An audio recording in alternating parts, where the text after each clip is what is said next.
अपना आप ही देखते रहते थे। घर चाहे ना देखना बुरी बात नहीं, लेकिन सिर्फ अपना आप ही देखते रहना और हर वक्त देखते रहना, खुदा मुझे ऐसी खुदाई ना दे कि अपने सिवा कुछ दिखाई ना दे। ये भी कोई इतना ठीक मसला नहीं। आप गौर फरमाए, क्या अर्ज करना चाहता हूं आपकी खिदमत में मेरे अजीज।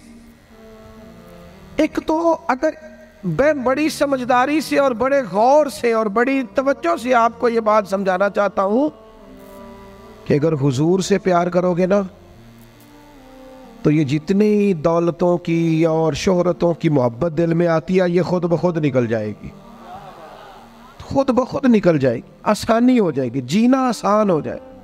दूसरी बात आपकी खिदमत में अर्ज करूं, हम ना ताज़ा दम नहीं रहते, हम परेशान रहते हैं, हम बोर होते हैं, हमारी तबीयतें बाज़ोकात जल्दबाजी करती हैं, हम बाज़ोकात उलझ जाते हैं, करार तलाश करते हैं।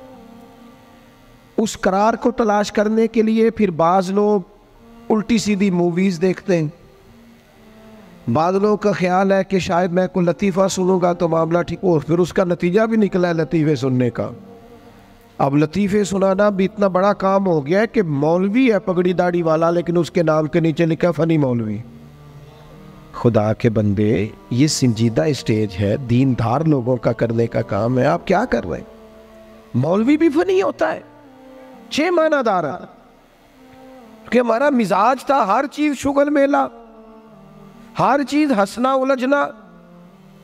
मेरे अजीज, हम चूंकि सुकून चाहते थे, कुछ ने इधर उधर की मूवी देख ली, कुछ ने हंस लिया, कुछ सैर को चले गए, कुछ का ख्याल था खाने खा लेंगे तो सुकून आ जाएगा।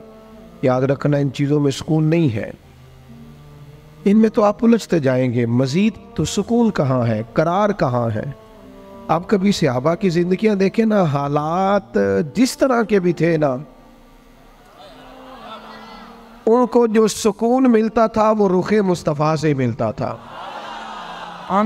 उनकी तबीयत पूरी लग गई थी कि हुजूर अलैहिस्सलाम की जो यादें हैं वो दिल को ताज़ा करती।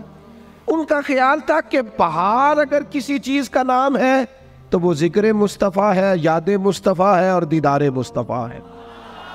आला हजरत मुफ्ती हैं, फतवा देते हैं। आला हजरत मुफस्सिर कुरान है, कंजुल ईमान बजाते खुद एक तफसीर है, तर्जुमा ही तफसीरी है। आला हजरत मुहद्दिस हैं, वो जब अहादीस मुबारका का हवाला देते हैं तो यूँ लगता है कि जैसे बड़ी गहरी नज़र है इनकी, रावियान हदीस पर भी, उसूल पर भी, और हाफजा भी मजबूत है हिफ्ज़ हदीस के लिहाज, सारी चीज़ें उनके पास थी। लेकिन वो पता क्या कहते थे? कहते थे ये जो मेरा दिल चमकदार है ना, और ये जो मेरी तबीयत हल्की फुल्की है, उसकी वजह ये है कि उनकी महक ने दिल के गुंजे खिला दिए। ये मैं नहीं आपको तकरीर सुना रहा, मैं तो जज्बात का इजहार कर रहा हूं। उनकी महक ने दिल के गुंचे खिला दिए हैं। तो क्यों गुंचे खिला दिए? कहते मेरे नबी का कमाल ये है कि वो जिस राह चल दिए हैं कूचे बसा दिए। वो जिस राह भी चल दिए हैं कूचे, हुजूर पर थोड़ा गुजर जाए तो काम हो जाता है। करार, सुकून, सारे दुख मिट जाएंगे अगर दिल हुजूर से लगा लोगे, अगर मुहब्बतों का मरकज रसूल पाक को बना लोगे। आप देखें ओहद के मैदान के अंदर काफिर ने एक बड़ी अजीब साजिश की मुसलमानों को परेशान करने के लिए, और भाई आप लोगों की वजह से अगर इतने लोग तकलीफ में हैं तो आपको समझ जल्दी से बैठ जाए जी, जल्दी से जी, फैसला करने में इतनी देर, अल्लाह आपको सलामत रखे, बैठ जाए जी। अब आप खड़े हैं जनाब, आप भी बैठ जाए, अल्लाह आपको बरकत अता फरमाए। अच्छा, एक बंदा महफिल में खड़ा हो जाता है मोबाइल लेके, अल्लाह उन्हें समझना चाहिए कि बाकी सारे कुल भी हैं मोबाइल। खुदा के बंदे, आपकी वजह से इतने लोग पीछे अगर परेशान है तो आपको समझना चाहिए उस चीज़ को। अल्लाह ताला आप सबको हंसता और मुस्कुराता रखे। नबी पाक की ज़ात से जब आपकी कामिल वाबस्तगी हो जाएगी ना, तो हुजूर की ज़ाते वाला का प्यार, और प्यार लारों वाला नहीं होना चाहिए, खाली जल से महफिल में और माइक हाथ में आया तो इश्क का दावा तगड़ा, खाली इस तरह नहीं, तन्हाई में भी तू रोए हुजूर की बारगाह। एक महफिल में मैं एक दफ़ा हाजिर था तो एक नात का बच्चा मेरे पास आया, कहने लगा जी मेरी सिफारिश कर दो, मैं भी हुजूर दी बारगाह च हाज़री लवानी है। मैं क्या पुत्र तू घर जाके पढ़ लै, उत्थे भी हाज़री लग जाएगी कि 4000 बंदा चाहिए हाज़री लवाने लई। हुजूर की बारगाह में तो जहाँ बैठ के भी पढ़े हाज़री लग जाती है। इसके लिए क्या साज संवर के मजलिस ही फ़कत हो तो हाज़री लगती है? ये भी आला हाज़री है, पर वो तो वल्लाह वो सुन लेंगे और फरियाद को पहुँचेंगे हम। बस इतना तो हो, कोई फरियाद करे दिल से, तू बात तो दिल से कर।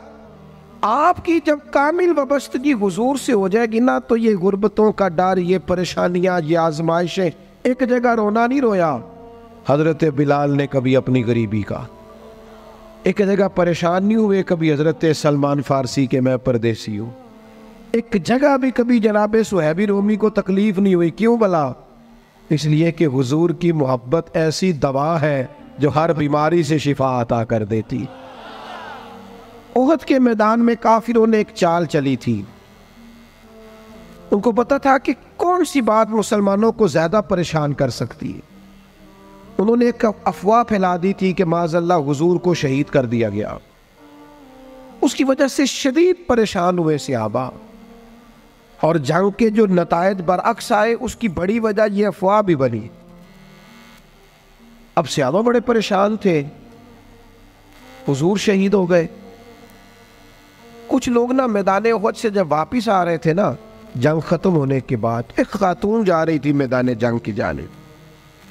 औरतें अपने मिजाज के लिहाज से कमज़ोर होती हैं कल्बी तौर पर, और बड़ी खूबसूरत बात लिखी है उलमा ने, कहते हैं औरत के दिल में दर्द ज़्यादा होता है ना, प्यार ज़्यादा होता है, और ये जो वो कमज़ोर वाक़या हुआ इसे ऐब ना समझो।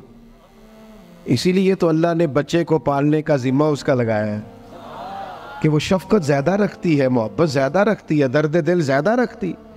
इसलिए जिस दर्द से वो बच्चे को पाल लेती है ना। मेरा बेटा एक दिन घर में कुछ पका हुआ था, उसकी अम्मा कहने लगी खाना खाओ, कहता है मैं नहीं खाना। ओदी अम्मा कहती मैं बड़ा जोर लाया, बड़ी मेहनत की थी, बड़ी गर्मी च पकाया, अज तो यही खाना पैना है। कहने लगा मैं नहीं खाना, मैं आराम से खाना खा रहा हूँ। अब वो माँ बेटा बहस कर रहे हैं। थोड़ी देर गुजर गई तो मैनू कहती तुसी क्यों नहीं बोलते? मैं क्या मैनू पता है किन्ने जितना है, थोड़ी देर बाद खलो जाओ, मैनू पता है किन्ने जितना है। वो बच्चा उठ के अंदर चला गया, कहने लगा मैं नहीं खाता, तुसी खाओ। वो फिर 5 मिनट लगे तो वो पकाना शुरू करता जो बच्चा कह रहे हैं। तो मैं क्या मैंने तो पता है ना इसका नतीजा की है, तो इस बहस में जाने की ज़रूरत है। इसलिए कि माँ औलाद के सामने हमेशा ही हार जाती है। वो औलाद के सामने जीत सकती, वो नहीं जीत सकती ना। शफकत ऐसी है। औरतें मिजाज के लिहाज से अल्लाह ताला ने नरमी दी होती, इसको ऐब ना जाना जाए, ये अल्लाह ताला ने उन्हें वदियत की है चीज़। तो खातून जा रही है मैदान उहद की जानिब, वहां से सहाबा आ रहे, तो खातून पूछती है सहाबा से हुजूर का क्या हाल है? तो एक सहाबी अपने लहजे में गोया कहने लगे खबर मुश्किल है, पर तुझे सुनानी भी ज़रूरी है, इस जंग में तेरे भाई का इंतकाल हो गया है। बहन के लिए इससे बड़ी भी कोई खबर होगी कि भाई का इंतकाल हो गया? वो खातून ने ये खबर सुनी, इन्ना लिल्लाहि व इन्ना इलैहि राजिऊन पढ़ा, आगे गुजर गई।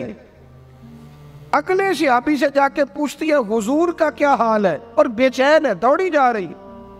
ये मेरी बात को समझे आप। किसी एक जगह जब आपकी मोहब्बत का गलबा होता है तो फिर बाज गम लगते ही नहीं। आपकी कैफियत ही और होती है जिंदगी गुजारने में।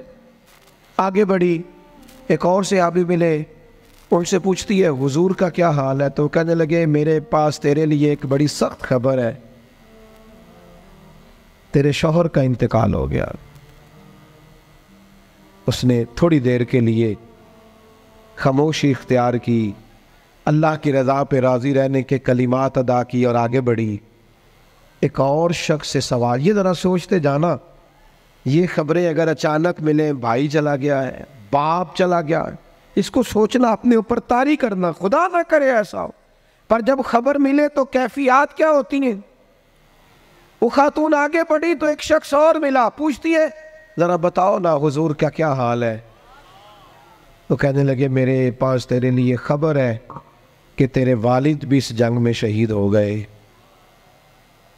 बेटियों का तो मेका ही बाप से होता है, माँ से होता है। वालिद चले गए, थोड़ी देर के लिए गर्दन झुकी, कलिमात अदा की, और फिर पूछती है सहाबी से, वालिद चले गए, भाई चले गए, शौहर चले गए, मुझे बताओगे मेरे नबी पाक का क्या हाल है?